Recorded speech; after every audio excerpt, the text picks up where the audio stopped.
They brought in a team of about half of the team were blue patch wearing, no kidding, test pilots and test wizzos. And the other half were mostly gray patch, OT, very competent pilots, but not test pilots. They hadn't been trained. And I was always worried about that program execution. I had very smart guys on the ground at Holloman that were overseeing this, that were my people, all great test pilots. And they had flown all the different variants. I had some of my very best flight test engineers down there setting up the test cards and doing all of the analysis and the data collection, all the due diligence that you do when you're trying to put together a good technical report. And then there were these operational guys who knew tactics and warfighting and had,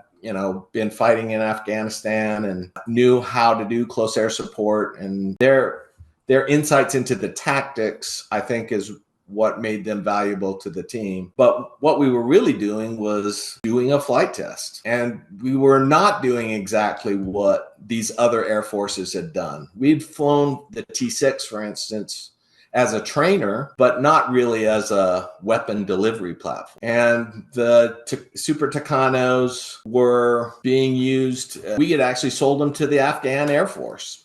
Said, hey, here's a good, entry-level weapon delivery, close air support, for when we leave, you guys could pick this up and you ought to be able to, handle this kind of an expense and this kind of training and things like that.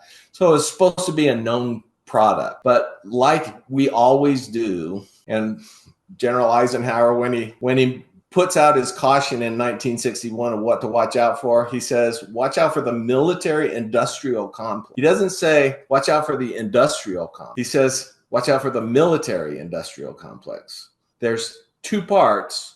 And when you put those two parts together, there's a potential for things to go off the rails. Well, the military part, in my opinion, is the part that went off the rails. They just wanted this so bad. They wanted a cheapo platform to help them solve their pilot shortage problem because they just didn't have cockpits enough to get people the experience. And then theoretically, they would move out of this light attack platform into one of the frontline fighters. And that's how they were going to solve that problem, because there just weren't enough frontline fighter cockpits available, and the Air Force had shrunk. And so there were a lot of really good reasons to have a light attack platform, but we kind of went about it in a running with scissors sort of way. And I kept my fingers crossed the whole time going, please, at least put, real trained test pilots in for the real hairy missions. And the response I got back from senior leadership, leaders above my level, was, super, there you go again. You're just trying to make this drag on and drag on. It's just going to cost a bunch of money. And in the end, you're going to say it was fine all along. We're just pressing. And we're going to have DT test pilots there, but we're also going to have OT test pilots because they're test pilots too. DT and OT are combined now. We're not going to do a DT phase. And then when it's all figured out, the major bugs are identified and fixed, pass it on to OT as an operationally representative platform. We're just going to do all the OT points and the DT points together, and test is test, right? There's no OT, DT. It's all test is just test. So we're not going to do things twice. They didn't understand that DT answers a particular question and OT answers a completely different question. They might be doing similar things, but they're answering different questions. And so the instrumentation and math and all that stuff on the DT side doesn't translate over to the OT side. And the OT tactical acumen doesn't really apply to something that we're just trying to figure out whether it works or not. DT answers the question, does it work? And if not, why? And OT answers the question, can we use it? And if so, how? And you kind of do similar kind of profiles sometimes, but the answers are completely different and the tests are completely different. And the requirements for who conducts the tests are completely different. In our rush to fix these real problems, we said, you know what, these OT test pilots, they're not really test pilots. They're test subjects. They're just as good as DT test pilots. We're just going to have them do it. They've dropped 1 million bombs over Afghanistan and they know what they're doing. Well, they don't. And it turns out tragically that they didn't. Envelope expansion is one thing that DT test pilots are taught at test pilot school. They get rigorous academics, math, and serious Greek letters and calculus equations and all the stuff that makes it hard, right? The reason why almost all gray patch wearers can't even apply to the Air Force test pilot school because they don't have the math skills. They're not engineers or scientists. They're not trained for it. They can't really understand the math behind it. Anyway, DT test pilots get all that academics. And then what makes the test pilot school really world class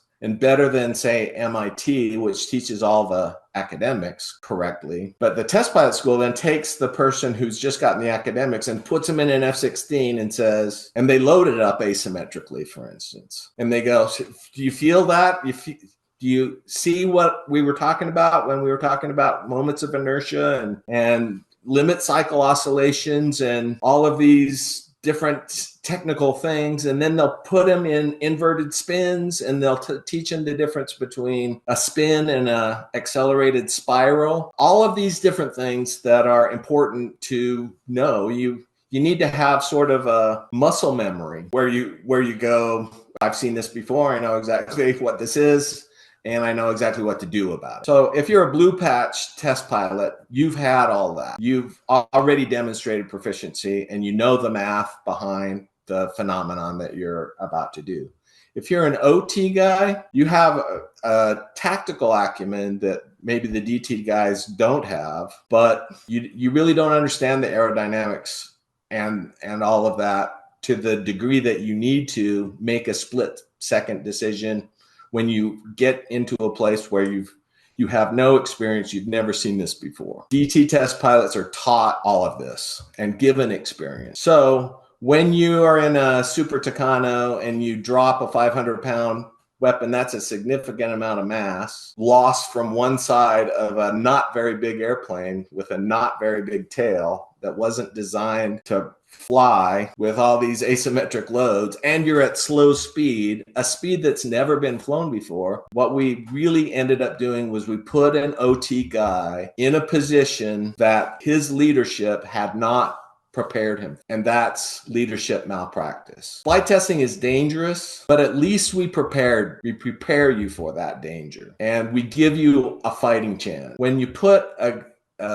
very good pilot in a situation where he's doing envelope expansion, seeing a flight condition for the very first time it's ever been experienced, and then the airplane goes out of control at 1,000 feet above the ground for the very first time. It's what keeps me up at night. It happened on my watch. I was the test center commander. I was insufficient in my arguments to convince the 4 stars above me that this was a bad idea. And now there's a couple of kids out there that are growing up without a really awesome dad forever. And what's really tragic about it is those Super Tucanos actually came into the Air Force inventory. We bought 3 of them. AFSOC took them over. AFSOC, I think, bought them because they wanted to explore this sort of lighter aircraft for their kind of special operations thing. And they already threw them away. It was a shiny toy, and they already said, well, we're going in another direction. So you tell me, was it worth it, or did you just really want that BB gun so bad for Christmas? That's what eats at me. And AFSOC is known for doing that. A lot of people go, I wish I was in AFSOC. They just buy stuff. I wish we could do that. Why can't we do that, Super? You know, I went down to Hurlburt Field and I was poking around one of their U model AC-130s one day. Somebody was walking me around and I point to this gadget that's hanging on the wall and go, what's this do? Yeah, well, that's a PLS. We don't pulled and collared all the circuit breakers for that. That doesn't work. Well, what does this do? Yeah, that didn't work out. And yeah, it's like they're shopping in the back pages of Soldier of Fortune magazine for the latest shiny thing. And AppSoc has a different funding stream that has a different oversight. They have the ability to just buy stuff, but they buy a lot of bad stuff and they end up throwing it away almost immediately. They've already turned to a different light attack airframe. It's a converted crop duster, which they just crashed in Oklahoma just a couple of days ago. Forced landing, I guess it was. And I don't know what the cause was or anything like that. But if they keep up with if past is prologue, they'll throw that one away too. And they'll just move on to something else. If you enjoyed this clip and want more, you can go to 10percenttrue.com, hit subscribe, and get early ad-free access to all my content. Appreciate your support.